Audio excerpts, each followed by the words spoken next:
So I'm here at a National Level Hard Enduro event.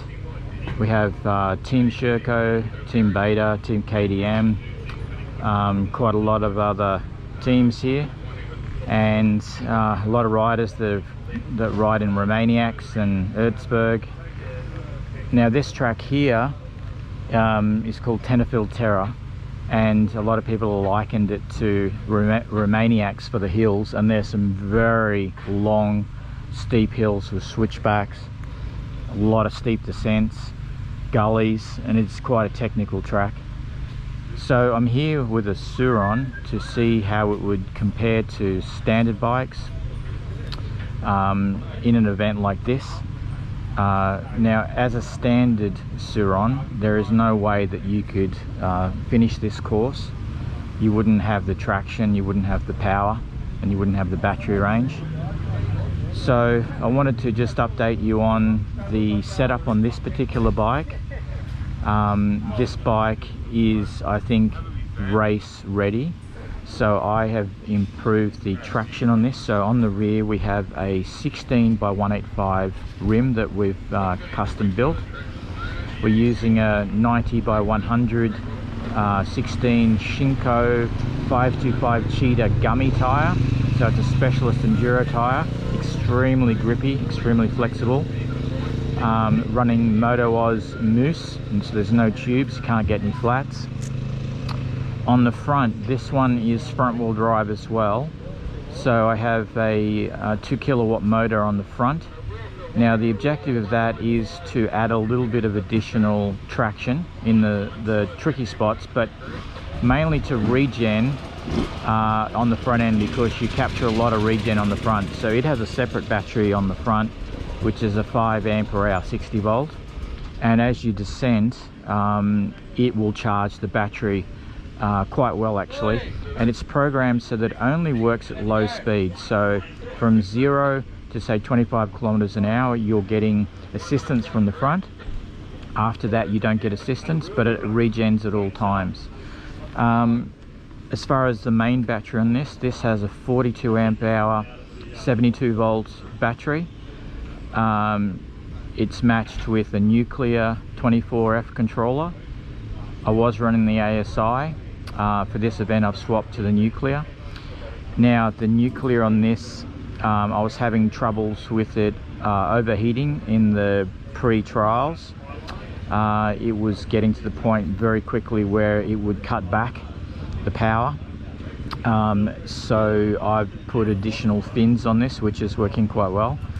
And the motor also was overheating, so I have a range of fins that have been added to it, and I've got an electric fan to assist, because in the low speed high load situations the motor is getting very hot, so dangerously hot, so I had to add that additional cooling. So sprocket wise 54 tooth, running obviously all of our parts, the Pro Bash plate. We've drilled this out quite a lot to get additional air in there, just because of the heating situation. I realized that we're in summer here, so it's quite hot. And I've got my long rear guard on here, the MX seat, and some other accessories as well. So how did I go? So first day was a Prologue event, so it's to see your capabilities, to see if you can actually make it around some technical things.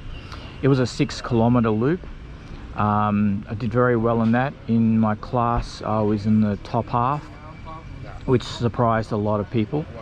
And at the event I wasn't sure how people would react, because electric bikes aren't very popular here, and there's over 300 riders.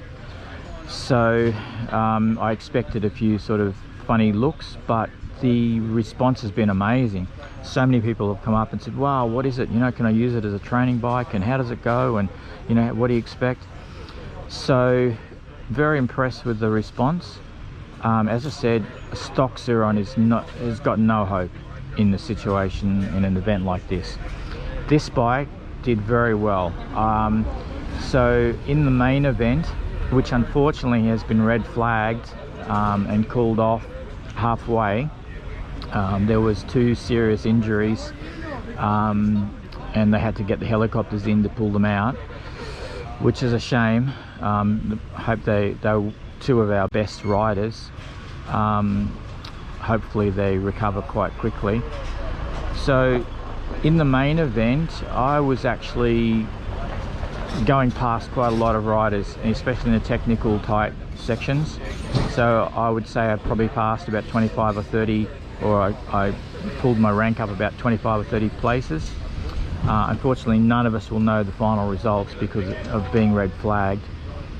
But it's a real good experience just to see how capable the Sur-rons are.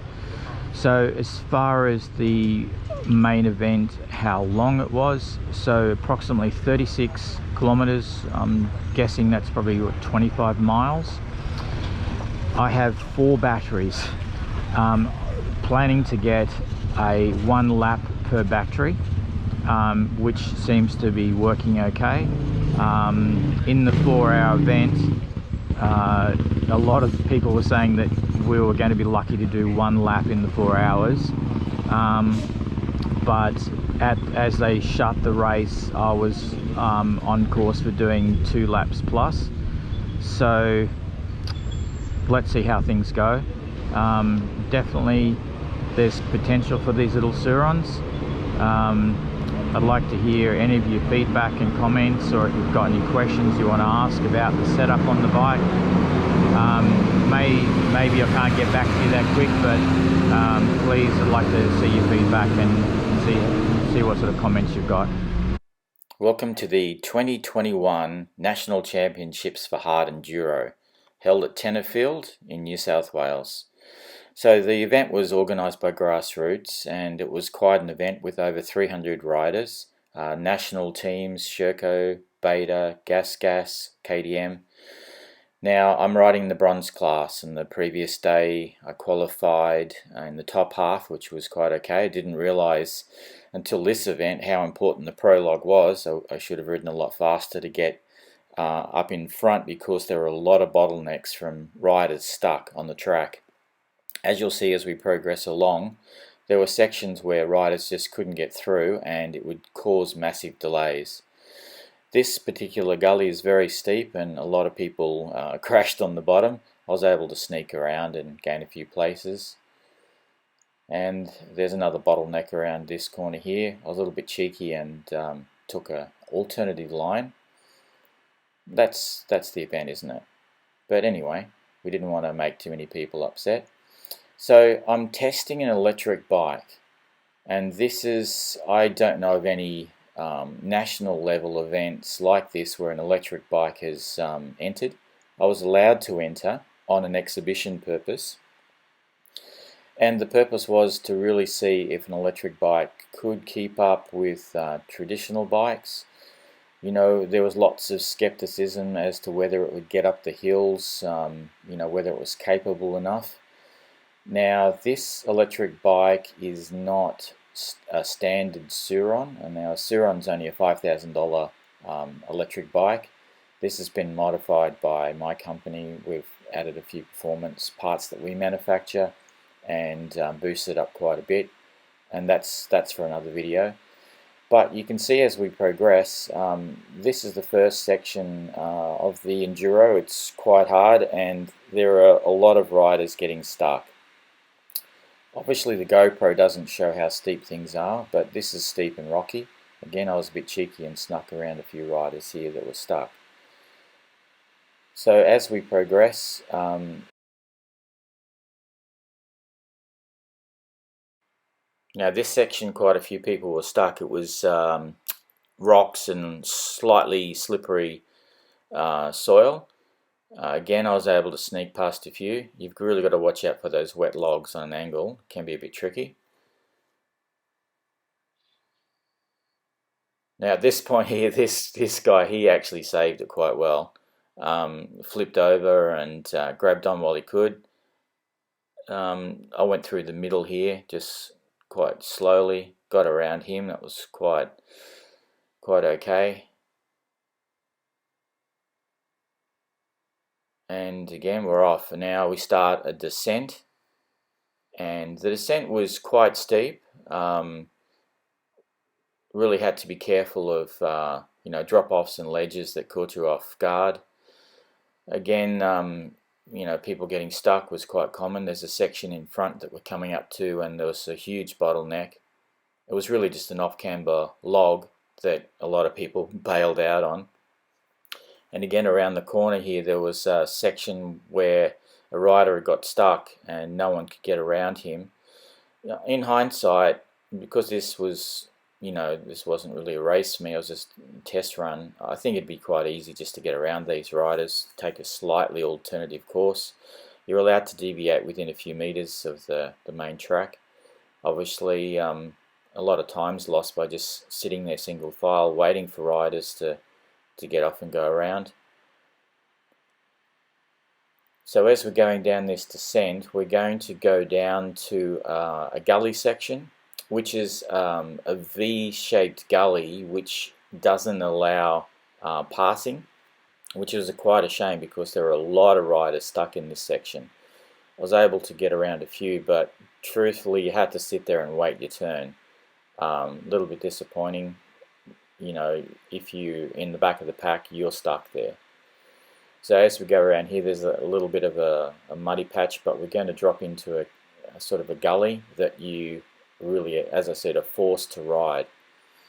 Now this electric bike, basically it's running aftermarket gear, which allows it to have a bit better performance. It has a 10 kilowatt motor, which for this event was quite good. You don't really need that much power, too much power, and you're really just breaking traction. So an interesting thing with the electric bike is that while there's not gas bikes around, you can actually hear the tires and what they're doing. You can hear if it starts to spin. So that's your traction control, is your ear. Now because it doesn't have a clutch, that does cause a few issues. A lot of riders were saying, well, what about a clutch? How can you fine tune and control? Well, it is a bit more difficult because with a clutch you're going to soften the load on your motor very incrementally when you need to. What you have to learn on an electric bike is to use your throttle to back off and use your ear to hear and your feelings to feel how your bike's responding. Now, this section of the track was really jammed up. So this was quite a steep drop off, and you had to go over a couple of logs and a slippery section, but there were riders down here with broken bikes. One guy had smashed his rear sprocket and he was stuck in there. I was able to get through okay. Like at this point here, it's only vertical, you're nearly going to go over the bar, so I opted just to hop off and wheel it down that section. Safety first, and then sneak around here, and then we're back into the gully where we really were stuck. I think through this section, I suspect that some riders may have been stuck for half an hour plus. This ledge here, a lot steeper and worse than it looks, probably 6 foot drop off. Didn't want to risk my suspension on that because I am a bit under suspended. But lower to the ground makes it easier in other areas, so a little bit of compromise. Started to get fairly muddy here, not real deep, probably 12 inches. Again, snaking through this gully. That was a lot of fun. I wish I had a clean run at this. That'd be a great course to run.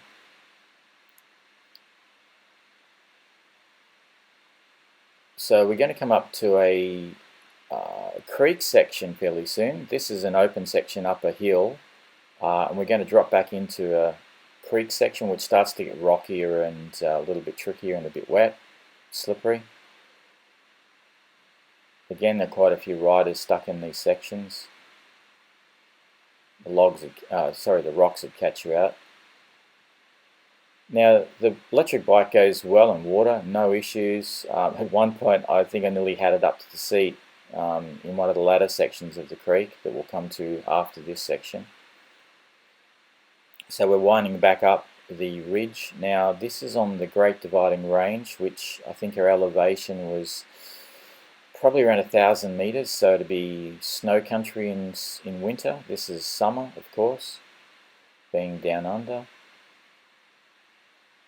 At this point, I'd seemed to clear a lot of riders, and at some point soon, I think the silver track, yeah, here, silver starts to join up with us, and there are a few, pretty fast riders that got past me.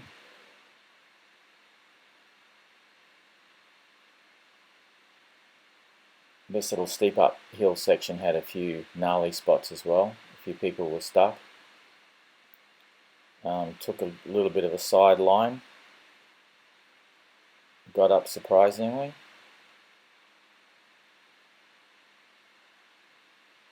Didn't want to risk that off-camber log.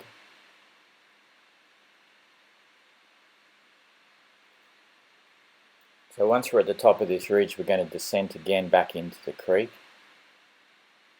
Oh, this little guy, he was fast. He looked like a junior rider.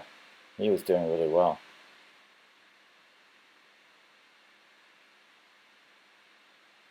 Yeah, we're descending down back into the creek. Now, unfortunately, with this event, it was red flagged less than halfway in. One of our top level gold class riders had a serious medical issue. Well, no one's really sure at this stage what happened, whether he actually had a heart issue or a brain issue. It doesn't appear to have been a crash, but he had to be airlifted out, so the whole event was red flagged and stopped. So no one finished, basically everyone DNF'd. So we're heading back across the ridge. Oh, that creek was a lot further out than I thought. So at this stage we're probably an hour into the event, a little bit over. A few silver riders coming through. Okay, we're stuck here back at the creek again. So this creek for the electric bike, as I said, was quite okay.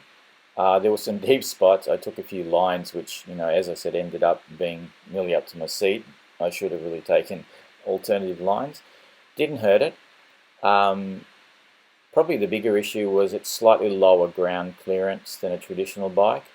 Even though we've got our HDP bash plates on there, we were using them and sliding over a lot of the rocks or smacking into them.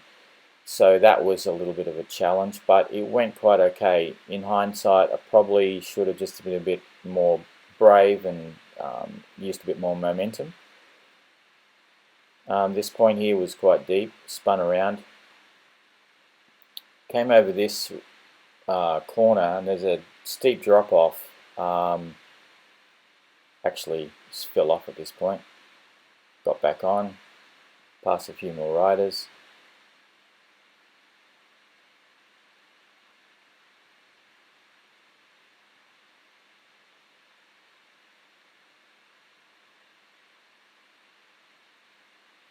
So we're nearly at the end of this creek. Now what was going to happen was there's a steep section on the other side of the valley which zigzags up and down the hill, and there are some massive long hills that catch a lot of people out. So this is where we're crossing across the valley. A few spectators here on the end of the course cheering on. Didn't hear me coming, caught them by surprise, I think. So we're starting to go up one of the first steep long hills. I'm not sure the name of it. Could have been the Clench. This is where it was suspected, my bike wouldn't be as good. Now it made it up quite okay. What I had to be careful of was overheating, so on this particular bike I had boosted up the cooling quite a bit.